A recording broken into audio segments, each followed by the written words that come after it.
지난 시간에 우리가 자기 지각에 대해서 살펴보았는데 기본적인 개념은 우리가 다른 사람의 행동을 보고 그 사람이 자신에 대해서 어떻게 생각하는 것과 같은 방식으로 자신의 행동을 자기가 관찰해서 자신에 대해서 이제 추론하는 걸 우리가 자기 지각이라고 얘기를 했죠. 그리고 이러한 것이 두드러지는 것은 자신의 어떤 내적인 특성 또는 성향에 대해서 어떤 확실한 단서가 부족할 때 우리가 자신이 하는 행동을 통해 자신의 성향을 우리가 추론하는 것이다 라고 얘기했습니다. 그거 관련된 하나의 개념이 이 과잉 정당화인데요. 사실 우리가 이 데릴 뱀이라고 하는 그 교수가 이 자기 지각 이론을 개발을 했을 때 한 실험이 뭐냐면 유치원에서 아이들에게 이제 그림을 그리게 했어요. 그리고 그림을 그린 어느 한 그룹에는 거기에 보상을 했습니다. 어떤 사탕을 줘서 그림을 그리게 하고 다른 한 그룹에게는 아무런 보상을 하지 않았어요. 그리고 일주일 후에 아이들에게 자신들이 그림을 그린 사진을 보여줍니다. 그리고서 이제 자유시간에 그림을 그리게 해요. 그런데 보상을 받았던 아이들은 그 그림을 그리는 시간이 짧거나 금방 중단을 하거나 그래요. 근데 보상을 받지 않았던 아이들은 더 오랫동안 그림을 그리는 것을 발견했습니다. 그래서 이제 자기가 사탕을 받았던 아이는 자기가 그림을 그렸던 것은 사탕을 받았기 때문에 한 행동이라고 생각을 하기 때문에 일종의 외재적 동기라고 생각을 하는 거죠. 그러한 어떤 보상이 없으면 그것을 다시 할 가능성은 줄어드는데 그러한 외재적 보상 없이 자기가 좋아서 한 아이의 경우에서는 그것은 내가 좋아서 그랬는 거다 라고 내재적 동기로 생각을 하기 때문에 그 행위를 더욱더 할 가능성이 있는 거죠. 거기서 이제 나온 개념이 일종의 과잉 정당화입니다. 오히려 그 외적인 보상 때문에 내적인 동기가 떨어지는 현상이죠. 그래서 사람들이 어떤 과제를 수행할 때 외부 보상을 받지 않으면 그것은 자신의 내부 원인이라고 생각을 해서 그 행동을 지속할 가능성이 있지만 외부 보상을 받으면 그것은 외부의 어떤 귀인하기 때문에 그것을 하려고 하는 내적인 동기가 떨어질 수 있다고 하는 겁니다. 그래서 사실 이 밸런스가 상당히 중요하죠. 우리가 어떤 행동을 할 때 어떤 외적인 보상이 없으면 사실 그 행동을 할 수 없겠죠. 그렇지만 이 사람이 외적인 보상을 계속 받게 되면 이쪽에 과잉 정당화가 일어나서 그 행위를 하는 것에 있어서의 어떤 내적인 동기 또는 순수한 동기 이런 부분들이 약화됨으로써 나중에 그런 보상이 더 이상 없어지면 그걸 지속하지 않게 될 가능성이 있다라고 하는 겁니다. 그리고 귀인 이론에 또 관련돼서 발전된 것이 이제 성취 귀인 이론인데 버나드 와이너 이 UCLA 심리학과 교수가 이 성취 귀인 이론을 이제 더 발전을 시킵니다. 이 이론이 이제 또 나름대로의 새로운 의미를 갖는 건 사람이 자신의 어떤 성공과 실패에 대해서 어떻게 귀인하느냐가 그의 심리적인 상태와 또 이후의 행동에 영향을 미칠 수 있다라고 하는 거죠. 그래서 와이너는 성취에 관련해서 다음과 같은 요인들이 중요하게 작용한다고 보았어요. 그 사람의 능력, 그 다음에 노력, 그 다음에 과제의 난이도, 그리고 운 이런 것들이 함께 작용해서 한 사람이 수행하는 과제를 성공적으로 할 수도 있고 또 실패할 수도 있겠죠. 이러한 귀인이 그는 이제 세 가지 차원으로 분류할 수 있다고 보았어요. 하나는 그 과제를 자기가 통제할 수 있느냐 또는 자기가 통제 밖에 있느냐 그래서 통제 위치가 어디에 있느냐와 두 번째로는 이것이 이제 안정성 우리가 그 과제를 수행을 할 때 자기가 수행했을 때마다 노력을 기울였을 때마다 그것이 계속해서 동일한 결과가 나오느냐, 아니면은 이것은 정말로 항상 가변적인 거냐, 이러한 문제. 그리고 세 번째가 통제 가능성. 자기가 이것을 통제할 수 있느냐 또는 없느냐. 이 세 가지 차원으로 구분을 했는데, 이렇게 이제 우리가 3차원으로 이렇게 우리가 이 표를 만들 수가 있죠. 이 통제의 위치가 내적인 거냐 또는 외적인 거냐. 그리고 이것이 통제가 가능한 거냐 또는 통제가 불가능한 거냐. 그리고 이것이 안정적인 거냐 또는 안정적이지 않은 거냐. 이러한 상태에 따라 우리가 이제 그 성공과 실패에 대한 귀인이 달라질 수 있습니다. 우선 이 통제의 위치가 내적이고 자기가 통제할 수 있고, 그리고 이것은 항상 안정된 결과가 나온다 하면 그것은 자신의 어떤 안정된 노력에 의해서 나오는 것으로 우리가 귀인을 하죠. 예를 들어서 그 세상에서 그 제일 쉬운 게 뭐냐라고 부르면 사람마다 다르겠는데, 교수들은 공부하는 거라고 얘기를 해요. 공부하는 게 제일 쉽다. 그 이유는 우선은 자기가 통제를 할 수 있으니까. 그 사업 같은 경우는 사실은 자기 통제 밖에 있는 게 많죠. 그렇죠?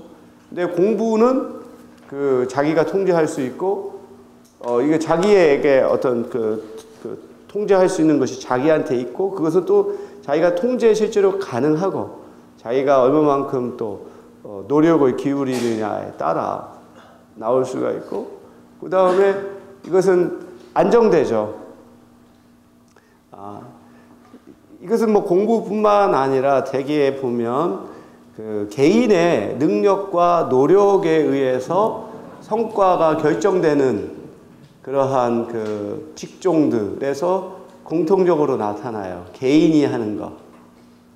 스포츠가 한 예라고 생각합니다. 개인 스포츠. 수영 같은 거.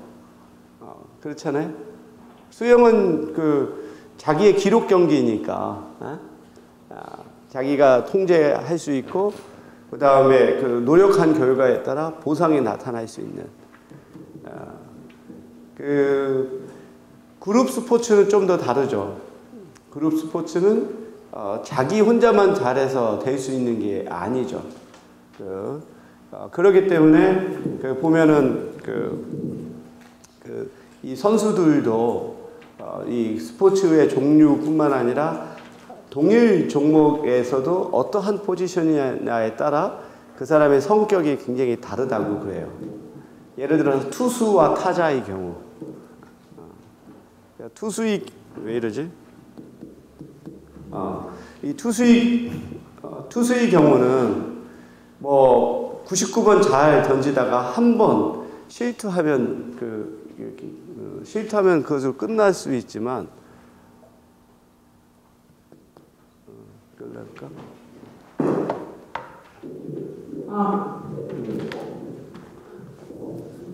이제 타자의 경우는 3번 스트라이크 아웃 당하고서 한 번만 안타를 치거나 홈런을 치면 팀의 승리에 기여할 수 있죠. 그렇기 때문에 굉장히 이 사람들의 성격도 다르다고 합니다. 그래서 투수는 굉장히 예민하고 섬세하고 또 상당히 개인적인 성향, 내향적인 성향이라면, 타자는 상당히 외향적이고 사회적이고 활달하고 그렇다고 하더라고요. 그래서 이제 아까 말한 것처럼 이런 경우가 한 예의가 되겠고, 만약에 성적 같은 경우도 만약에 자기가 통제를 할 수 없는 시험에, 예를 들어서 출제 방식 또는 출제 문제가 이제 자기가 컨트롤할 수 없는 거였다. 그래서 선생님이 예를 들어서 상당히 편견을 갖고 있었기 때문에 자기가 성적을 제대로 거두지 못했다라고 귀인할 수 있죠. 그래서 이렇게 자기 내적의 어떠한 것으로 긍정적인 사건을 내적인 것으로 귀인하면 자기 고향이 되죠. 자신의 자신감이 더 생기고, 이런 경우도 자기 고향에 효과가 있어요. 왜냐하면 자기 책임이 아니라고 전가하니까. 그 다음에 이게 통제에 또 불가능한 것도 있죠. 모든 것이 있지만 예를 들어서 이 어떤 승패가 항상 예측하지 않은 것들, 어떤 게 있을까요? 만약 우리 계속 스포츠의 얘기를 든다면 아마 골프 같은 거 생각할 수 있을 거예요. 왜냐하면 골프를 연이어서 계속해서 메이저 대회 같은 데서 우승하기가 굉장히 어려워요. 그 이유는 골프라고 하는 게 이제 개인의 능력도 필요하지만 사실 운이라고 하는 게 굉장히 많거든요. 그날의 또 컨디션이라고 하는 것도 상당히 중요한 요인이 되고 운도 되고 예를 들어서 예전에 양영훈이 타이거 우즈를 제치고 우승했었을 때 보면 운이 따랐어요. 마지막 라운드 홀에서 친 게 어떠한 바위인가 아니면은 모래에 앉는 벙커에 있는 그걸 맞고서 그린으로 이렇게 튀어 올랐거든요. 그런 운이 따라주니까 사실 이길 수도 있거든요. 그러니까 이런 부분들은 상당히 좀 우리가 불안정한 상황이 될 수도 있고, 가장 이것은 바로 가장 통제가 불가능할 뿐만 아니라 외적인 것과 이런 것이 하나의 운에 따라서 어떤 것이 결정될 수도 있는, 아까 같은 것이라든지 로또 같은 게 대표적인 게 아니겠습니까? 만약에 로또는 정말 자신의 능력과 노력과 자기가 통제할 수 없는 그런 것들이니까 이런 식으로 이제 성공과 실패를 이 세 가지 차원으로 이제 분류를 하고 사람들은 그거에 따라 어떻게 귀인하느냐에 따라 그 심리적인 상태도 달라지고 그 이후에 행동 결과도 달라지게 되는 거죠. 그래서 와이너의 귀인 이론이 이제 학술적으로 귀화한 게 귀인이라고 하는 것이 정서와 기대에 영향을 미친다고 하는 것을 밝힌 것이고, 그리고 귀인으로 인해서 기대와 정서가 각 달라지고 그 이후에 수행과 동기에 영향을 미친다는 점을 밝히게 된 겁니다. 그래서 사람들은 성공을 자기의 능력과 성향에 의한 것이다 라고 내부 귀인을 하게 되면 자부심을, 만약에 자신이 실패한 것을 내부 귀인하게 되면 부끄러움을 경험하죠. 만약에 실패한 경우에 이 죄책감은 내적이고 통제 가능할 때, 이 죄책감이라고 하는 것은 아까 말한 것처럼 그것이 내적 귀인한 것이면서 자기가 통제 가능했는데도 불구하고 그 사건이 발생하면 그거에 대해서 죄책감을 느끼게 되죠.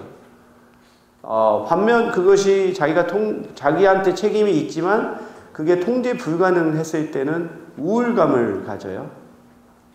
자기가 그것은 어떻게 다시 할 수가 없으니까.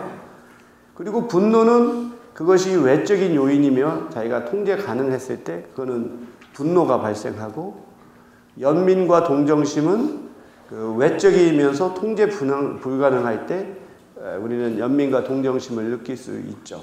그래서 어떤 사람이 정말로 자연재해 같은 거, 교통사고 같은 거에 의해서 정말로 어떤 피해를 당했다.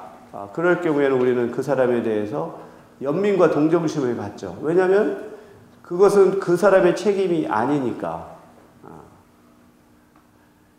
그러니까 우리가 이것을요, 또한 어떤 사회의 소수자 집단 또는 우리가 스티그마타이즈드 그룹이라고 말할까요? 일종의 사회적으로 상당히 이제 부정적인 어떤 평가를 받는 그러한 집단들에 대한 사람들의 어떤 사회적 거리감, 우리가 측정할 때 왜 집단들 간의 차이가 나타나느냐도 이런 것을 우리가 설명할 수 있어요. 그래서 이제 우리나라에서 여러 사회적 소수자들 집단이 있죠. 동성애자도 있고, 또 이주 노동자, 결혼 이주 여성, 북한 일탈 주민, 또 화교도 있을 수 있고, 또 마지막으로 동성애자, 이렇게 여러 집단들이 있다고 합시다. 그런 각각의 집단에 대해서 자기가 얼마만큼 심리적으로 가까운가를 우리가 이제 보가더스 척도라고 해서 사회적 거리감을 측정하는 척도가 있어요. 가장 낮은 단계에서는 그저 아는 사이로 지낸다는 것을 얼마만큼 허용하느냐. 그리고 가장 친밀한 정도로서는 이제 가족의 배우자로 받아들이는 것을 얼마만큼 허용하느냐. 이런 식으로 우리가 각각의 상황을 제시하고 상황에 대해서 동의하는 정도를 측정하면 각 집단에 대해서 자기가 얼마 정도의 친밀감을 허용할 것인지가 나오게 되죠. 이런 조사를 해보면 아주 공통적으로 장애인에 대해서 가장 사회적 거리감이 적어요. 가장 거리감이 크게 느껴지는 집단은 동성애자예요. 이러한 원인을 이제 우리가 설명할 때 한 가지 중요한 게 바로 귀인이라고 볼 수 있습니다. 그러니까 장애인의 경우는 자기의 어떠한 책임에 의해서 일어나는 게 아니다라고 생각하기 때문에 그 사람에 대해서는 동정과 연민을 가질 수 있어요. 근데 이제 동성애자의 경우에는 사람들은 어떤 선천적인 거라기보다 그 사람의 어떤 선택, 행동이라고 생각하는 경향이 강해요. 뭔가 사회적으로 좀 이렇게 통념화되지 않은 좀 더 일탈적이라고 생각하는 그러한 생활 양식, 행동을 보인다라고 생각하기 때문에 그거는 당신들의 책임이다라고 생각하고 그것이 이제 그걸 느끼는 사람의 입장에서는 비정상적이다라고 느끼기 때문에 상당히 거리감을 두게 되는 거죠. 이렇게 해도 우리가 이제 귀인을 자신의 어떠한 통제권에 안에 있느냐, 통제 밖에 있느냐에 따라 추론하는 게 다르게 나타날 수 있습니다. 그래서 우리가 여러 지금 이론들을 살펴보았는데요. 이 사람들이 귀인을 하면서 실제로 보이는 행동을 보면 여러 정보가 있을 때 각 정보에 동등한 가중치를 두어서 편향 없이 처리하는데 우리는 어려움을 겪습니다. 그래서 우리 사람들이 일종의 두 가지의 판단의 양식이 있어요. 판단의 모드라고 말할까? 하나는 상당히 좀 어림잡아서 우리가 추론하는 그러한 간편 모드, 간단 모드가 있고, 두 번째로는 굉장히 아주 집중해서 판단하는 일종의 신중 모드가 있다. 마치 우리가 두 가지 모드가 있다. 머릿속에 스위치가 있어서 하나는 간단 모드, 두 번째는 신중 모드. 근데 신중 모드는 굉장히 많은 집중과 노력을 필요로 해요. 그런 상황이 있을 때는 그렇게 합니다. 어떤 게 있을까요? 되게 돈이 달려있는 일에 그럴 수가 있죠. 돈이 달려있을 때는 굉장히 신중하게 판단해서 하는 경향이 있죠. 그렇게 사는 것은 너무 힘들거든요. 그래서 대부분의 일상생활에서 그렇게까지 자기에게 아주 시급하거나 중요한 것이 아닐 때는 간단 모드로 우리는 생각을 하고 판단을 합니다. 그래서 우리는 자신에게 중요한 사건을 제외하고는 최소한의 인지적인 노력을 들여서 정보를 처리하는 경향이 있고요. 그리고 자신이 만들어낸 설명이 꼭 정확하고 최선이 아니라 하더라도 충분하게 만족스럽다 생각하면 그냥 그것을 선택하는 경향이 커요. 우리가 이제 이따가도 설명하지만 휴리스틱이라고 해서 일종의 어림잡아서 이제 판단하고 하는 것이죠. 그래서 봐서 사람들을 판단할 때 우선 범주화의 메커니즘이 작동해요. 이 사람이 어느 범주에 속할 거다. 그럼 범주에 속해 있는 사람들이 공통적인 속성을 가질 것이고 그렇게 행동할 것이다 라고 예측을 하고 그 정도가 충분하면 우리는 그거에 따라서 이제 생각하고 행동을 하게 되는 거죠. 그래서 이제 사람들이 귀인을 할 때 보이는 일종의 편향, 바이어스가 있어요. 가장 대표적인 게 일종의 기본 귀인 오류 또는 근본 귀인 오류, 영어로 말하면 fundamental attribution error라고 이렇게 하죠. 두 번째가 행위자 관찰자의 효과. 자기가 행위자이냐 또는 관찰자이냐에 따라 달라지는 것. 또 특출성 효과. 마지막으로 이제 자기 기여 귀인의 그 편향이 있습니다. 우선 우리가 이 기본 귀인 오류에 대해서는 여러 차례 얘기를 했죠.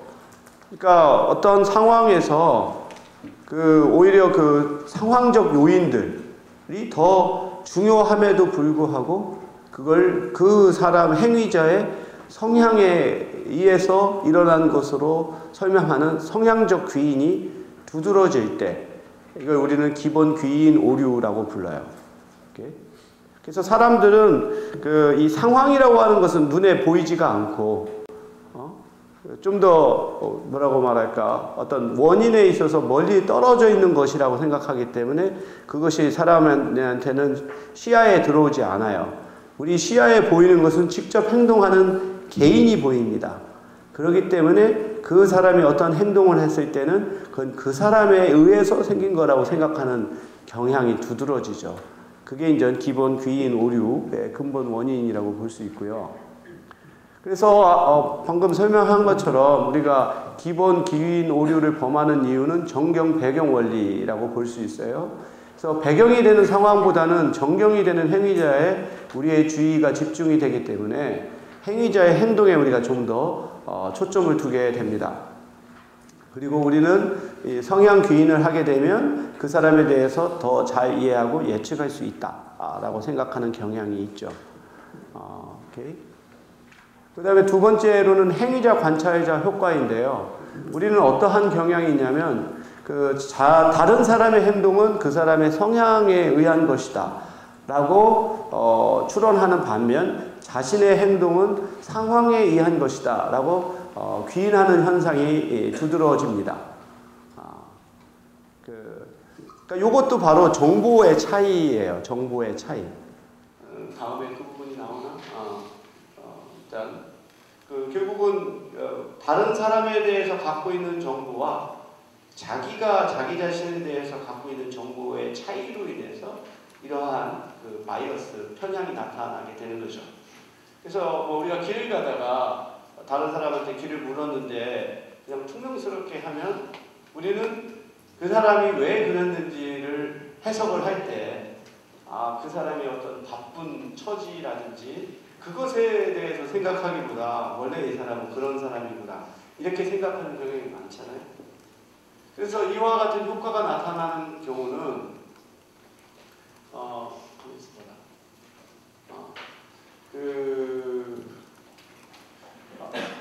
이러한 행위자 관찰자 효과가 나타나는 주요 원인은 앞서 말한 것처럼 일종의 정보에 있어서의 불균형이다 볼 수 있어요. 자기 자신에 대해서는 우리는 굉장히 많은 정보를 갖고 있어요. 자신의 성향뿐만 아니라 지금 자기가 처해져 있는 상황에 대해서 굉장히 많은 정보를 알고 있기 때문에 자기가 어떤 행동을 했을 때는 상황적 요인이 크게 작용함을 알고 있어서 그것으로 귀인을 하는 반면 상대방에 대해서는 그 사람의 행동을 보는 것밖에 없기 때문에 우리가 그 사람의 성향을 우리가 성향에 귀인하는 경우가 크다는 겁니다. 그리고 이와 같은 행위자 관찰자 효과는 행동의 결과가 정적인 경우에는 나타나지 않고 부정적인 경우에 두드러지게 나타나고 만약에 관찰자가 행위자한테 감정이입을 하면 이런 효과는 나타나지 않아요. 그 사람의 처지와 자기의 처지를 같은 거라고 생각을 하게 되면 그 사람의 탓으로 돌리는 경향이 적은 거죠. 그리고 이것이 굉장히 개인적으로 중요하고 관여 수준이 높아지면 이와 같은 바이어스는 줄어든다. 이건 아까 말한 것처럼 간단 모드와 신중 모드로 생각하면 돼요. 자기가 신중 모드에 들어가면 굉장히 여러 가지 정보를 수집하고 종합적으로 판단하려고 하는 경향이 생기니까 이러한 바이어스가 덜 생기는데 그렇지 않고 간단 모드로 하게 되면 이제 눈에 두드러지는 걸 가지고 해석하는 경우가 많이 나타나죠. 앞서 말한 것처럼 이게 정보의 양에 있어서 다른 것이고 그리고 이것은 행동을 바라보는 관점이 다른 것입니다. 이걸 이제 우리가 포컬리즘이라고 부를 수 있어요. 초점주의. 현재 일어난 사건만 지나치게 확대하는 경향이죠. 우리가 사진 찍을 때 그게 있죠. 포커싱이 있고 아웃 포커싱이 있어요. 포커싱은 바로 그 한 대상에 초점을 두는 거죠. 그러면 그것은 또렷하게 보이지만 뒤에 배경에 있는 것은 흐릿하게 보이죠. 그렇죠? 그래서 오히려 그 아웃 포커싱을 우리는 인물 사진 할 때 더 잘 찍어요. 왜냐하면 아까도 말했다시피 이 사진이라고 하는 것은 이 그 특출성이 드러나면 드러날수록 그 자기가 원하는 곳에 사람들의 시선이 모이게 되거든요. 그러니까 이제 아웃 포커싱을 하면 어떻게 합니까? 렌즈를 열죠. 이 렌즈를 활짝 열어서 이 심도가 굉장히 이제 얇게 만들죠. 그래서 뒤에 있는 것들은 뿌옇하게 보이고 앞에 있는 것만 또렷하게 보여서 이 대비 효과를 더 두드러지게 하는 거거든요.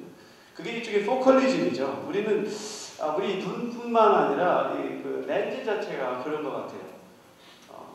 어느 하나에 초점을 맞추면 다른 하나는 초점을 맞출 수가 없어요. 여러분도 그렇지 않습니까? 어떤 걸 사물을 볼 때 누구 하나를 보면 동시에 다른 것을 못 보죠. 그게 이제 우리가 보면 신체적으로 눈이 앞에 있기 때문에 눈이 딱 그 가운데 있어서 앞을 보기 때문에 바로 우리 앞에 보이는 것에 초점을 맞추고 있어요. 주위에 있는 것에 대해서는 우리는 초점을 두지 않습니다. 그러다 보니까 우리가 행위적 관찰자 효과에 있을 때 자기 눈앞에서 바로 보이는 것에 초점을 맞춰주게 되고 그것의 원인을 우리가 두게 되는 거죠. 그 배경적인 것은 우리가 두지 않는 그런 경향이 나타나는데 이러한 재미난 그 실험이 있어요. 테일러하고 피스크라고 하는 사람이 실험을 했습니다. 그래서 A하고 B라고 하는 사람이 둘이 이제 앞을 마주보고 대화를 해요. 5분 동안 이제 서로 대화를 하게 하는 거고요. 뒤에 이제 이 관찰자가 여기에 있습니다. 우선은 이 A라고 하는 관찰자는 이 상대방 그 행위자 A를 이렇게 보게 되어 있죠. 그 다음에 관찰자 B는 A는 못 보고 그 행위자 B를 보게 되어 있어요. 그리고 관찰자 C는 양쪽에서 보니까 행위자 A하고 B를 동시에 보게 되어 있죠. 이렇게 세팅을 해놓고 이 실제로 행위자 A하고 B는 연구자의 일종의 공모자예요. 의뢰를 받아서 이 사람들이 5분 동안 대화를 합니다. 그래서 대화의 내용은 학생들이니까 잠깐만 어디 나가? 다음번에는 하지 마요.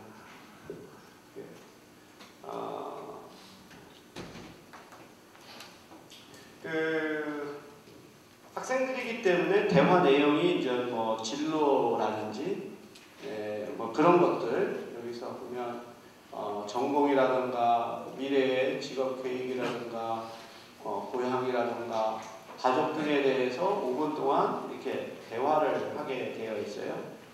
그래서 관찰자들의 과제는 이 대화에서 누가 이 대화를 주도했는가, 그리고 정보의 내용을 누가 주도했는가, 상대방한테 어떤 누가 영향을 미쳤는가를 관찰하는 거예요.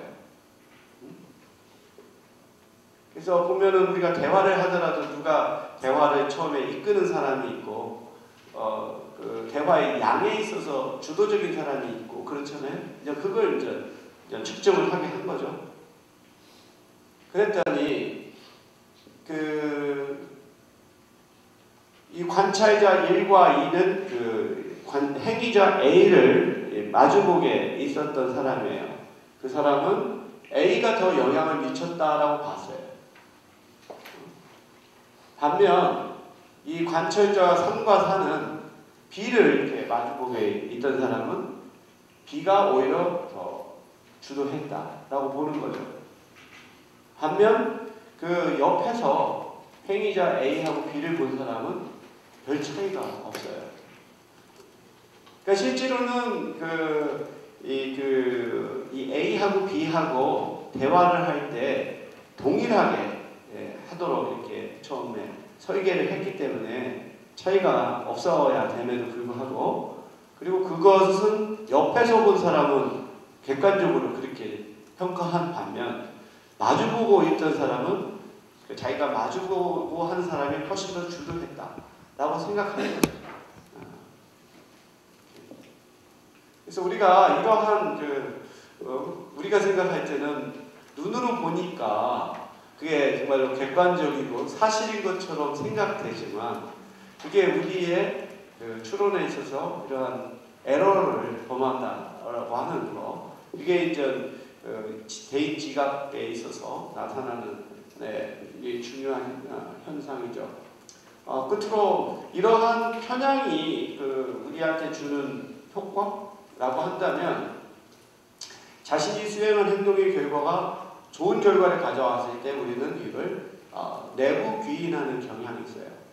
아까 말한 대로 자기가 어떤 시험에서 좋은 성적을 거뒀다 그러면 이거 나의 능력으로 보거나, 또는 자기가 운동 경기에서 상대방을 이겼다 그러면 굉장히 우쭐하고 이거는 자신감을 다시 한번 갖게 하는 계기가 되죠.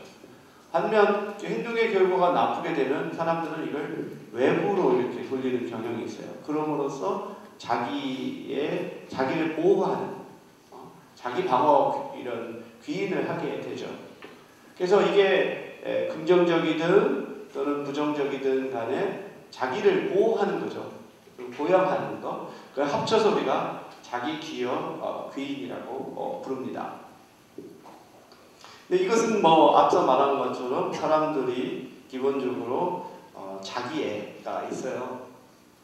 자기가 가치 있고 존중받아야 되고 자기가 능력이 있다라고 생각하는 이런 것을 우리는 기본적으로 갖고 있고, 사실은 그게 한편으로는 마치 면역 체계라고도 볼 수 있어요. 어떤 외부의 어떠한 스트레스라든지 부정적인 결과가 나왔을 때 그것으로부터 자기를 지켜주는 일종의 면역 체계이고, 그리고 그것을 우리가 회복력이라고 불렀다고 했죠. resilience. 우리 사람이라고 하는 것이 이렇게 어떠한 충격에 그렇게 쉽게 깨지거나 그런 존재가 아닌, 오히려 거기서부터 더 강한 어떤 회복력을 갖는, 그걸 우리가 resilience라고 불러요. 그래서 이 resilience의 개념은 어떤 가족 복지라든지 또는 사회복지 그런 분야에서도 굉장히 많이 강조가 되고, 그걸 family resilience라고 불러요. 그래서 가족이 어떤 위기 상황에 있을 때 어떤 가족은 해체가 되는 그런 가족이 있는가 하면, 어떤 가족은 오히려 그 위기 시에 더욱더 강해지는 이러한 경우가 있죠. 그게 이제 조건이 있어야 되겠죠. 그 안에 어떤 상대방에 대한 신뢰, 그 다음에 그 이전에 가졌던 어떤 긍정적인 관계, 이런 것들이 위기 상황에서 더욱더 사람을 똘똘 뭉치는 그런 계기를 마련한다고 볼 수 있습니다. 그래서 사회심리학에서 최근에 우리가 관심을 갖는, 특히 긍정심리학 분야에서는 인간이 갖고 있는 이러한 회복력의 문제, 그 다음에 주체성의 문제, 긍정적인 측면, 이런 것들에 이제 초점을 두죠. 여러분들이 그런 용어 알죠? 포스트 트라우마틱 신드롬,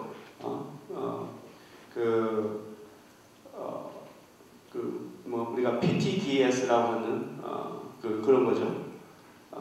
그러니까 뭔가 어떤 외상 후, 우리가 증후라고 부르는 외상 후 증후군, 어떤 굉장히 충격적인 아주 엄청나게 어떠한 상처를 주는 그러한 외상을 경험하고 나면 우리가 그로 인해서 엄청난 스트레스를 받게 되고, 이것은 신체적으로나 또는 정신적으로 굉장히 큰 영향을 미칩니다.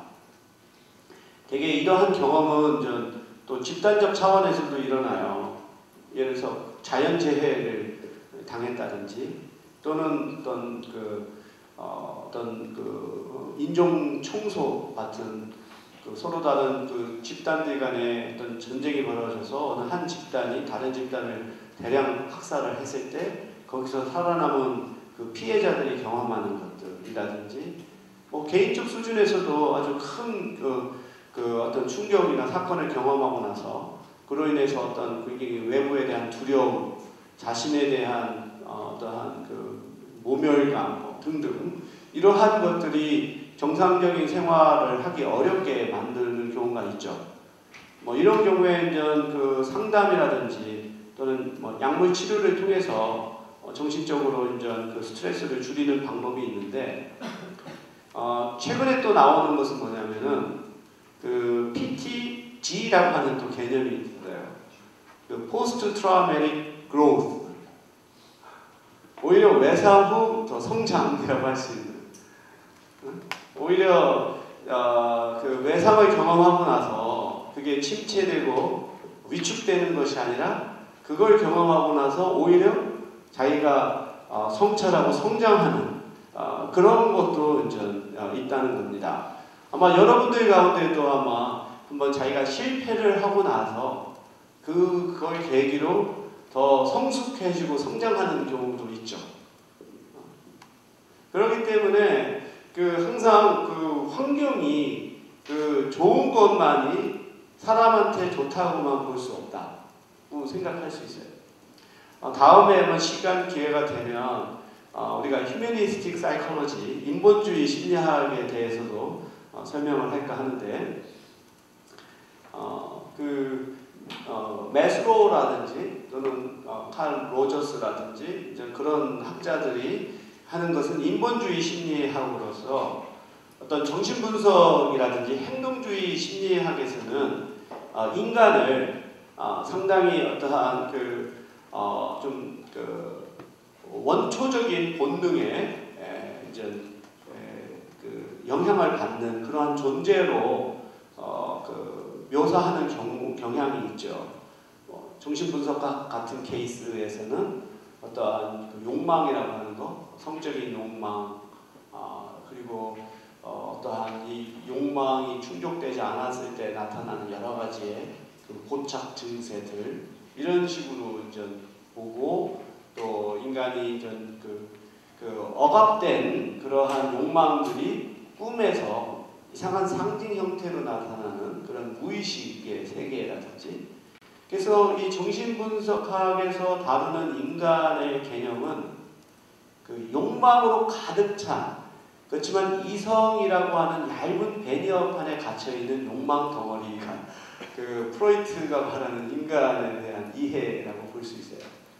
인간은 뭔가 리비도라고 하는 어떤 성적인 이 충동으로 가득 차 있는데 그것을 그대로 표출하게 되면은 사회적으로 자기가 지탄을 받고 처벌을 받으니까 굉장히 현실적인 에고 상태로 있어서 그걸 감추고 있는 거죠. 그렇지만 이것이 이제 여러 가지의 억압의 메커니즘을 취하게 돼요. 하나는 다른 형태로 치환이 된다든지 또는 긍정적인 경우는 카타르시스를 통해서 승화될 수도 있지만 평상시에는 자기가 억압된 욕구가 이렇게 의식이라고 하는 판 사이에 이성과 문화라고 하는 그 사이에 갇혀 있다가 이것이 의식이 상대적으로 약하고 그리고 또 어떤 문화라고 하는 것, 관념, 도덕 이런 것들이 상대적으로 좀 느슨해질 때 그것이 이제 표출돼서 이제 나타나는 것들. 이제 그러한 것이 이제 프로이트가 생각하는 인간관이고 또는 파블로프라든지 스키너라든지 왁슨이라든지 하는 행동주의 심리학자들에서는 인간이라고 하는 것은 마치 타종을 하면 개가 침을 흘리는 것과 같이 어떤 자극이 있으면 반응을 하고 인간은 기본적으로 외적인 보상은 최대화하려고 하지만 어떤 처벌과 손해는 최소화하려고 하는 그러한 조건화되는 하나의 행위자라고 하는 것이 이제 행동주의의 하나의 관점에서 바라보는 인간이죠. 근데 이제 인본주의 심리학은 그게 아닌 거죠. 인간이 갖고 있는 욕구에는 어떤 생리적인 욕구와 같이 기본적인 것이 있지만 그것이 충족되고 나서는 어떠한 안전에 대한 욕구, 그것이 또 충족이 되고 나면 사랑과 인정의 욕구, 자기 존중의 욕구, 궁극적으로는 자기 개발의 욕구를 갖고 있는 존재다 라고 보는 거죠. 그래서 인간으로 하여금 자기가 갖고 있는 잠재력을 아주 100% 발휘해서 그걸 실현시키고자 하는 게 인본주의 심리학이거든요. 그런 측면에서 우리가 볼 수가 있고, 그런 면에서 아까 말한 것처럼 자기 고향이라고 하는 건 그러한 외부의 그런 부정적인 요인으로부터 자기를 지켜주는 것이고, 또 우리 인간이 갖고 있는 그러한 회복력이라고 하는 것도 굉장히 중요한 현상이고, 아까 내가 이런 예를 들어서 설명하려고 했었던 게 그 포스트 트라우마틱 그로스라고 하는 것도 가능하다. 그래서 환경이 반드시 부정적이라고 해서 오히려 나쁜 게 아닌, 그렇다고 해서 꼭 좋기 위해서는 환경이 나빠야 되느냐, 그것도 아닌. 내가 보기에는 그게 자신이 견딜 만한 수준의 그러한 불리함은 오히려 자기한테 더 성장할 수 있는 요인이 된다는 생각이 들어요. 예를 들어서 내가 방금 설명했던 매슬로우 같은 사람은 인본주의 심리학을 한 사람인데요. 그러면 이 사람은 성장 과정이 정말로 인본주의여야 되잖아요. 근데 절대로 그렇지 않았거든요. 정말로 폭력적이고, 정말로 아주 그냥 가장 어떻게 보면 상상할 수 없을 정도의 파괴적인 가족 환경 안에서 성장을 한 사람이에요. 그런 사람이 결국은 인본주의 심리학을 개발했고, 여러분한테 내가 동영상을 보라고 했던 마틴 셀리그만 교수는 긍정심리학을 개발한 사람인데, 그 분의 아버님은 우울증 환자예요. 그래서 집안에서 술 먹고 폭력 행사하고 소리 지르고, 그래서 이 셀리그만 교수는 젊었을 때 어떻게 하면 빨리 이 집에서 탈출하느냐가 그 사람의 목적이었어요. 그러면서 이제 심리학에 관심을 갖고, 그래서 이 셀리그만 교수가 유명하게 된 게, 이따가도 이제 우리가 사회적 추론을 할 때 설명하겠지만, 학습된 무기력, 그러니까 learned helplessness라고 하는 개념인데, 이 개를 가지고 실험을 했어요. 그래서 어떠한 개의 집단은 아까 말한 대로 자기 통제 가능한 개와 통제 불가능한 개가 있어요. 전기 충격을 합니다. 그래서 자기가 그것을 피해서 옮길 수 있는 개들은 충격이 있을 때마다 그냥 그걸 자리를 피해요. 근데 어떤 개는 묶어놔서 그걸 자기가 피할 수 없게 만들었어요. 전기 충격이 와도 자기가 어떻게 피할 수가 없어요. 그 상황에 여러분 접하게 되면 나중에 자기가 도망칠 수 있는 상황을 만들었음에도 불구하고 여전히 그냥 전기 충격을 받아들입니다. 그게 이제 학습된 무기력이죠. 근데 이제 이 실험을 하면서 다른 연구자들은 왜 이 개가 안 도망가지? 이해를 못했어요. 근데 셀리그만 교수는 그 전기 충격에도 도망가지 않는 개를 보면서 자기의 모습을 떠올린 거예요. 그 우울증 아버지의 폭력적인 환경 속에서 자기가 아무런 대응을 할 수 없었던 자신의 모습을 투영을 하게 된 것이고, 이제 거기서 이제 학습된 무기력이라고 하는 개념을 만들어낸 거죠. 근데 이 사람이 그 부분 성장 과정이 꼭 해피하고 정말로 긍정적인 환경에서 이런 것이 나오지 않은 거죠.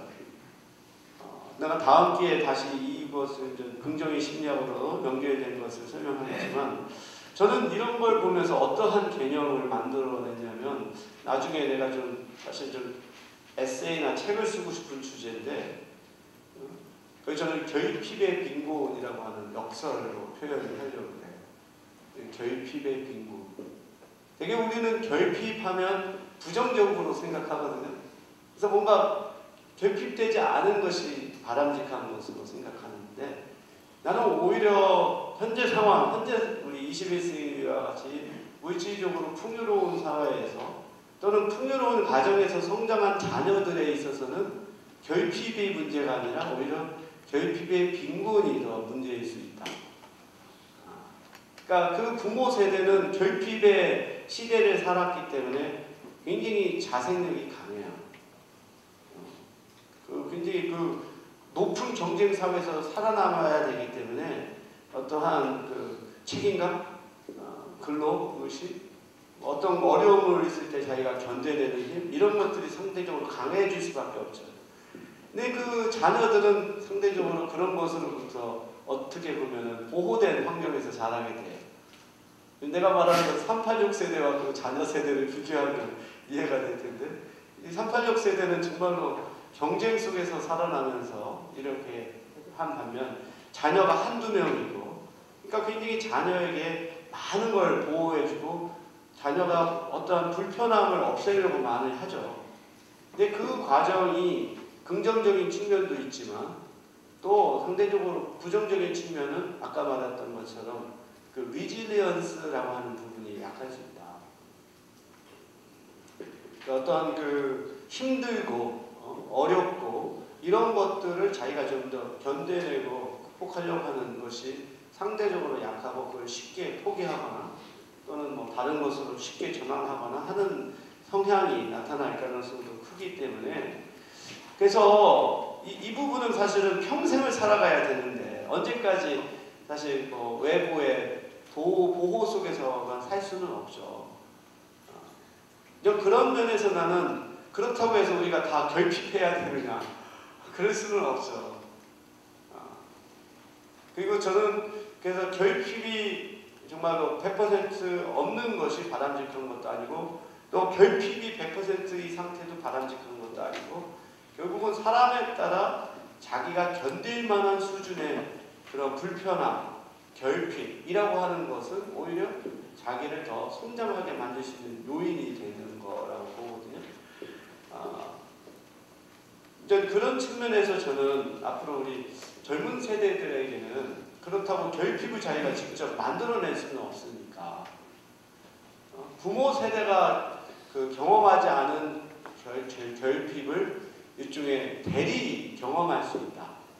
우리가 대리 결핍이라고 하는 개념을 생각해 볼 수 있어요. 우리가 다음번에 이제 사회적 학습 이론이라고 하는 걸 배울 텐데, 우리 인간은 그 모방을 통해서 학습을 할 수 있어요. 꼭 자기가 직접 어떤 걸 직접 부딪히지 않더라도 다른 사람의 것을 자기가 대리 경험함으로써 학습하는 능력을 갖고 있어요. 그러니까 사실 우리는 발전할 수가 있죠. 모든 걸 자기가 직접 경험한다면 문명이라고 하는 것은 불가능한 거거든요. 그런 면에서 이런 모방이라고 하는 것이 대리 경험인데, 난 결핍도 대리 결핍도 가능하다. 그래서 상대적으로 자기가 유리한 환경에 있는 사람이 다른 사람의 불리한 환경에 처해 봄으로써 결핍이라고 하는 것을 느끼고 그걸 통해서 자기가 성장하고 성찰할 수 있는 걸 만드는 게 내가 볼 때는 굉장히 중요한 게 아닐까. 그런 형태에서 여러분들이 젊었을 때 어떤 자원 활동이라든지 해외 체험이라든지 그런 걸 통해서 하는 것이 내가 볼 때는 정말 자신의 스펙 쌓는 거 못지않게 굉장히 중요하다는 생각을 좀 많이 가져요. 내가 우리 자녀를 길러보면서 그걸 많이 느끼거든요. 이렇게 이렇고요. 그러면 뭐 끝으로 이런 자기 그 기여 귀의는 보편적인 현상인데 문화에 따라 이것이 강조되는 정도가 조금씩 다르다. 그래서 서양의 문화는 기본적으로 개인이 주체가 되는 것이기 때문에 되게 성향 귀인을 하는 경향이 높아요. 반면 우리 그 동아시아의 문화권은 상대적으로 어떤 상황 귀인을 하는 경우가 높다는 하나의 특징이 있고요. 그 다음에 그 카시마하고 트리안드스의 연구에 따르면 이 성공과 실패에 대한 자기 귀인 성향이 그 미국인들의 경우에서는 실패보다는 성공을 자신의 능력으로 귀인하는 경향이 있는가 하면 일본인들은 성공보다는 실패를 자신의 능력으로 귀인하는 경우가 나타난다고 합니다. 이것은 이제 동양인들의 일종의 겸양의 문화라고 하는 거죠. 그래서 실제로 그 마커스하고 카시마 교수가 스탠포드 대학교에서 이 동양권 학생들하고 서양권 학생들을 대상으로 해서 자기 자신의 성향에 대해서 이렇게 얘기를 하라고 했어요. 그리고 녹화를 했습니다. 그리고 분석을 해보면 이 백인 학생, 남학생이나 여학생들은 굉장히 긍정적인 측면들을 두드러지게 나타내요. 나는 굉장히 활발하고 아주 능력이 있고 사람들하고 잘 어울리고 문제 해결을 할 수 있다고 생각하고 해서 굉장히 좀 자기 자랑적인 게 많은다면 거기에 대표적으로 한 일본 여학생은 자기는 부족한 사람이다. 그래서 그렇게 자신감이 없고 어떤 걸 이렇게 리드할 수 있는 능력이 부족하지만 그런 것 때문에 나는 항상 내가 최선의 노력을 다하려고 한다. 일종의 간바레 문화같이 일본의 간바레라고 하는 게 있잖아요. 열심히 해야 하는 문화. 그러니까 일본에서는 자신의 약점을 자기가 받아들이고 그것을 부단한 노력을 통해서 극복하는 그러한 문화권이 있죠. 우리가 영화 같은 걸 봐도 상당히 그런 차이가 있어요. 이 무술 영화, 중국의 이소룡 또는 성룡 그것을 한번 잘 분석을 해보세요. 한번 여러분 이소룡이 여러분들한테 좀 생소한 인물인가요? 그렇죠. 성룡은 그래도 알죠. 성룡도 몰라요. 한번 이소룡이 대해서는 많은 연구가 되어 있어요. 특히 이제 미디어 분석하는 사람들에 있어서 이소룡이라고 하는 존재는 상당히 독특한 존재였습니다. 왜냐하면 처음으로 할리우드에 이 동양 남성이 주연이 돼서 나타난 것은 이소룡이거든요. 여러분 한번 이소룡의 한번 전기를 유튜브나 한번 살펴보면은요. 처음에 이 사람이 캘리포니아에 유학을 갔어요. 유학을 가서 생활하면서 실제로 미국의 영화 어떤 드라마에도 출연을 했어요. 워낙 무술력이 뛰어나니까. 근데 거기서 보면 일종의 사이드킥이라고 해서 백인 주인공 옆에서 이렇게 보조하는 역할을 했습니다. 그래서 그의 능력에 비교해서 그걸 인정받지 못하고 그러한 그 당시만 하더라도 60년, 70년대니까 지금보다 훨씬 더 인종주의가 팽배했던 사회죠. 그런 거에 환멸을 느끼고 홍콩으로 가서 자기가 그런 이소룡의 그 장르를 만들었어요. 근데 이제 그걸 되게 이제 영화 분석하는 사람들 또는 리터러처 어널리시스들이 문화평론가들이 왜 이소룡에 주목하냐 하면 에이시안 메스큘리니티라고 해서 아시아의 남자의 남성성에 하나의 뭔가 좀 독특한 예이기 때문에 대개 보면 미국의 영화나 미디어에서 재현되는 아시아의 남성성이라고 하는 것은 굉장히 뭔가 괴물적이고 그 다음에 그러면서 남성성이 거세된 존재 그런 존재 반면 아시아의 여성은 이국적이며 뭔가 백인 남성의 순종적인 그러한 존재로만 비춰져요. 그런데 이소룡이라고 하는 존재는 남성성이거든요. 그런 것들이 면에 있어서 상당히 중요한 주제로 많이 연구되고 내가 UC 산타바바라에서 있을 때 내 과의 동료가 바로 영화 분석을 하면서 에이시안 메스큘리니티 연구하는 사람이라 항상 이 사람은 그런 이소룡 영화 보면서 내용 분석하고 그런 분이 있었어요. 근데 이제 우리가 이소룡에 나타난 영화를 여러 가지 측면에서 볼 수 있는데 한 가지 특징은 뭐냐면 여자가 안 나와요. 이소룡 영화에는 여자가 나오더라도 어떤 로맨틱한 관계가 나오지를 않아요. 그러니까 이소룡에서 나오는 것은 순수한 무술입니다. 그 무술에 있어서의 가장 어떤 에센스를 추구하는 영화고 거기에 있어서 여성이라고 하는 존재는 그것을 오히려 더 방해하는 존재로 비춰져요. 그런 측면들을 한번 여러분이 또 이제 볼 수가 있는데, 이소룡의 영화도 그렇고요. 뭐 우리 야구에 관련된 그런 영화도 그렇고, 우리 한국에서 많이 나오는 그런 성장 영화들을 보면 하나같이 어떻습니까? 어떤 자기의 부족함을 발견하고 그걸 부단한 노력을 통해서 완성하는 데 초점을 두고 있어요. 그러니까 우리의 문화는, 동양의 문화는 이러한 것들이죠. 그러니까 이것을 자기 자신이 막 드러나서 자랑하고 이런 것을 굉장히 우리 문화권에서는 거부감을 주고 겸양하고 자기 책임하고 그걸 부단한 노력을 통해서 극복한다라고 하는 이 문화가 상당히 이 유교 문화권 안에 강하게 남아있고, 그것이 이제 자기 정체성에서도 두드러지는 거죠. 우리는 오히려 자신의 잘난 면을 이렇게 드러내기보다 부끄러운 면을 오히려 인정하고 그걸 극복하려고 하는 것에 초점을 두는. 근데 이제 이러한 그 서양과 동양의 차이가 있지만 또 한편에서는 어떤 그 시대적인 변화도 우리가 고려할 수 있죠. 그러니까 과거에는 그런 것들이 두드러졌다고 하겠지만 지금 현 시점에서는 오히려 이제 서양적인 자기 주도적이고 자기 긍정적인 측면들이 더 나타나고 있다. 그래서 결국은 이런 동양적인 것과 서양적인 것이 공존하고 혼종하고 있는 지금 현재 상황이라고 볼 수 있고, 또 개인에 따라서 또 차이가 커요.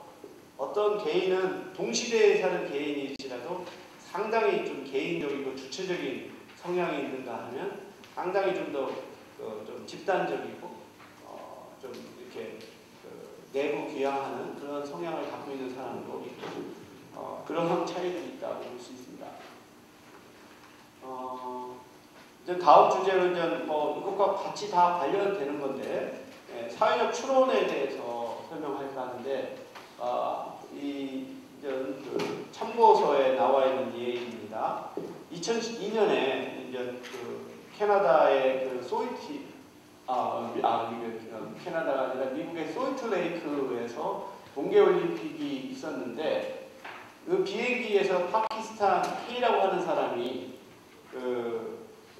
도착 한 30분 전에는 좌석을 이렇게 옮기지 말라는 방송이 있었지만 그걸 듣지 못하고 화장실에 갔어요. 화장실에 갔다가 나오는데 자기가 자리에 앉으려고 하니까 웬 야구 모자를 거꾸로 뒤집은 사람이 아주 그냥 신경질적인 표정을 치면서 자기 째려보는 거예요. 그래서 자기가 생각할 때는 뭐 이게 뭐 이런 놈이 다 있나 하면서 좀 비키고 이제 가려고 하니까 이번에는 다른 사람이 그냥 권총을 빼들고 모든 사람 다 자리에 엎드려 소리를 지르요. 그러니까 이 K라고 하는 사람은 이게 무슨 상황인가 하고 자신의 주위를 둘러보고 그러니까 이 두 사람이 그냥 달려들어서 이 바닥에다가 눕히고 수갑을 채웠습니다. 그래서 나중에 도착하고 나서 검문을 해보니까 테러리스트가 아니에요. 왜 이런 상황이 발생했나 이제 연구를 하게 되면 우선 2002년이 어떤 상황이냐면 바로 전에 그 쌍둥이 빌딩 폭파 사고가 있었죠. 뉴욕에서. 그러면서 미국인들이 완전히 그냥 이 9.11 테러 이후로 어떻게 보면은 파라노이아에 빠진 거예요. 엄청난 공황에 빠져서 뭔가 좀 아랍과 관련된 거라고 생각하면 의심을 하는 거예요. 나 같은 경우도 2002년에 캐나다 토론토에 연구년을 갔거든요. 그리고서 7월인가 8월에 그 시카고에서 미국 사회학 대회가 있어서 이 토론토에서 이렇게 오른쪽으로 가면은 나이아가라 폭포가 있어요. 나이아가라 폭포가 미국하고 캐나다가 접경 지역이거든요. 거기에 지나가는 이 다리가 있습니다. 큰 다리를 건너가면 미국이에요. 그래서 우리 가족들도 있어서 시카고 구경을 시키려고 이제 차를 타고 가는데 그러면 검문소를 지나야 돼요. 근데 이제 딱 나를 보더니 이제 아시아니까 나를 자리로 다른 데로 가래요. 가고서 다시 또 특별한 조사를 해야 된대요. 그래서 자동차가 주차장에 가득 차서 차를 댈 데가 없었어요. 그래서 그냥 잠깐 뭐 하면 되는 거라고 생각하고 차를 넣는데 그게 봤더니 이 세관원들 전용 주차장이었어요. 그래서 굉장히 불쾌하죠. 왜 나만 빼서 그러나 다른 사람들도 다 지나가는데 나만 빼서 따로 이렇게 조사를 하는 것도 불쾌했고 그래서 이제 조사를 마치고 딱 가려고 하니까 내 차의 뒤에 다른 차가 딱 막고 있는 거예요. 그래서 이제 가야 되니까 다시 가서 이제 차를 빼달라고. 그러니까 딱 하는 말이 너는 페널티를 받아야 된다는 거예요. 왜 네가 주차할 곳 아닌 곳에 주차를 했냐고 하면서 너는 페널티를 받아야 된다. 한 30분 동안 차를 안 빼주더라고요. 그런 경험을 하면서 내가 굉장히 곰곰하게 생각했어요. 곰곰이 생각한 게 내가 미국에서 학생으로 6년, 포닥으로 1년, 교수로서 3년에서 총 10년을 살면서 이러한 경험은 내가 전혀 처음 이런 경험을 당해본 적이 없는데 왜 내가 이런 경험을 당할까? 가장 큰 요인은 바로 9.11 테러 이후로 외국인에 대한 미국인들의 이러한 의심. 근데 두 번째 요인은 또 이거는 이게 상황 귀인입니다. 이거는 또 하나의 귀인은 성향 귀인이었어요. 그러니까 나 자신에 대한 인식이 크게 달라졌다. 그 당시에는 학생이고 그러니까 그러한 차별이 있었어도 그걸 차별이라고 인식을 못했는데 한국에서 꽤 오래 있다가 다시 가면서 그때는 교수로서 사회적으로 인정을 받고 존중을 받는 지위에서 그러한 것을 경험하니까 이거는 수용하기 어렵게 느껴지는 이 두 가지가 동시에 작용했다라는 생각을 갖게 되는데 바로 이러한 2001년의 9.11 테러 이후로 아랍계 사람에 대해서 갖는 이러한 편견, 고정관념에서 이 사람이 또 터반을 두르고 있다라고 하는 것이 테러리스트로 보게 되고 그런데 정작 파키스탄 이 사람은 야구 모자를 쓴 사람을 거기에 일종의 뭐라고 말할까 비밀 요원이라고 생각 못했죠. 여러분 비행기 안에 다 비밀 요원들이 있어요. 이 사람들이 민간 옷을 입고 있습니다. 다 총도 갖고 있고요. 그러니까 그러면서 이 사람은 사태를 다 주시해요. 그래서 특히 비행기에서 두 사람이 이렇게 모여있지 못하게 되어 있어요. 법규에. 지금 법규가 그게 있어요. 이렇게 두세 사람이 몰려있으면 당장 의심받습니다. 그래봐서 이렇게 보는 사람이 있으면 그 사람이 비밀 요원일 수 있어요. 그거 테스트 해볼 수도 있고. 그리고 또 그 안에는 다 또 어떤 닥터들, 꽉 있는 건 아닌 것 같아요. 보면 항상 방송하다 보면은 혹시 여기에 의사 있습니까? 묻는 경우도 있죠. 근데 경우에 따라서 항상 의사가 있더라고요. 그래서 무슨 긴급 사태가 나면 그 사람이 와서 치료도 하고 그러는데, 그러니까 이 비밀 경비 요원은 이 사람을 테러리스트로 본 거고, K씨는 그 사람을 야구모자 거꾸로 뒤집어 쓰고 험상스럽게 자기를 째려보는 사람을 뭔가 못된 놈이라고 생각한 거고, 그래서 자기는 피해로 가려고 했던 것을 이 뒤에 있던 비밀 경찰은 또 다른 동료한테 신호를 하는 거라고 생각을 한 거고, 그래서 총을 겨누고서 자리에 바닥에 누우라고 명령을 했는데 이 K씨는 이 사람들이 둘 다 또 일종의 하이제커로 생각하는 거죠. 비행기를 하이제커로 하는 사람이구나. 그래서 혹시 승무원이 주위에 없는가 살펴보는 행동을 이거는 뭔가 좀 다른 행동을 하는 것으로 추론을 한 거고, 이와 같은 하나의 상황이었습니다. 그래서 결국은 우리가 일상생활 속에서 엄청나게 많은 양의 정보에 우리가 노출이 되는데 그것을 일일이 신중하게 판단해서 할 수는 없는 거죠. 그래서 우리는 아까 말한 것처럼 굉장히 단순 모드를 통해서 판단을 하게 되는데 거기에서 첫 번째로 사용되는 것이 이제 도식의 개념이죠. 우리가 이것은 여러 번 얘기를 했었었죠. 그래서 어떠한 우리의 머릿속에 저장이 된 조직화된 하나의 지식의 구조입니다.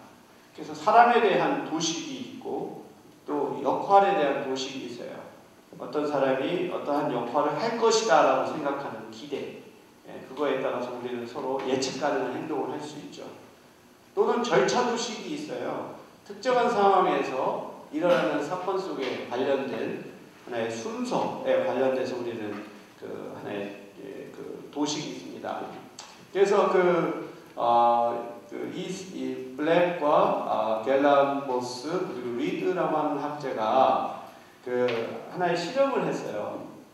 식당에서 사람들이 음식 주문을 하는 것에 관련해서 피험자들에게 음식을 주문하기 전에 이제 지불하는 방식으로 사건들의 순서를 바꾸어서 이것을 얘기를 했어요. 사람들한테 뭐 처음에 주문하고 그 다음에 고르고 나중에 이제 돈을 지불하고 이런 순서가 아니고 이걸 뒤죽박죽으로 해서 사람들한테 제시를 했음에도 불구하고 사람들은 그걸 다시 이걸 재생을 하는 과정에서 원래의 절체 도식과 일치하는 방향으로 재구성을 하더라는 거죠.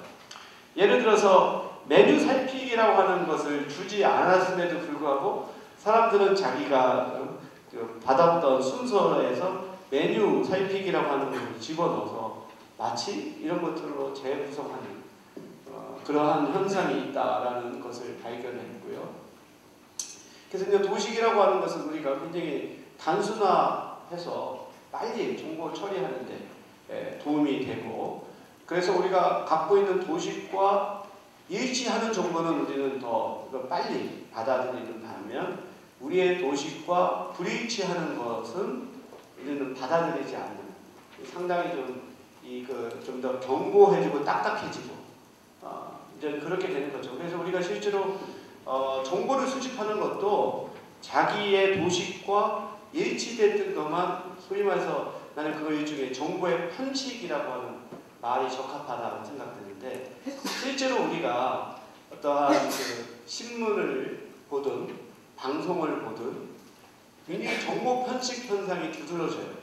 그렇죠? 여러분들한테 아마 실험을 해도 마찬가지일 거예요. 인터넷에서 그 뉴스 또는 사이트들을 한번 해서 한번 오늘의 관심거리를 한번 찾아봐라 라고 해보면 자기가 즐겨하는 사이트로 이동이 이루어질 겁니다. 그리고 자기가 가지 않는 사이트는 가지 않게 될 거예요. 근데 우리가 신문을 보더라도 신문에서 이 정보가 배열이 되거나 배열이 되거나 제공되는 방식을 보면 그게 객관적이거나 또는 표준화된 게 아니잖아요. 신문마다 사이트마다 굉장히 프라이어리티가 다르고, 그렇기 때문에 우리가 정보를 편식하게 되면 그 자기가 갖고 있는 도식이 더욱더 강화가 되는 거예요.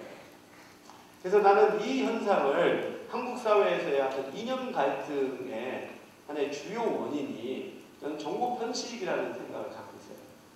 처음에 자기가 어떤 나름대로의 이념 성향이 있는데 그거에 따라 세상을 바라보는 도식이 구성이 되는데, 그게 구성되고 나서 정보를 우리가 추가적으로 수집하는 방식이 상당히 편향적으로 이루어지게 되고, 그리고 자기가 만나고 대화하고 공감하는 사람들이 또 굉장히 선택적이 되다 보면 자기들만의 세계가 형성이 돼요.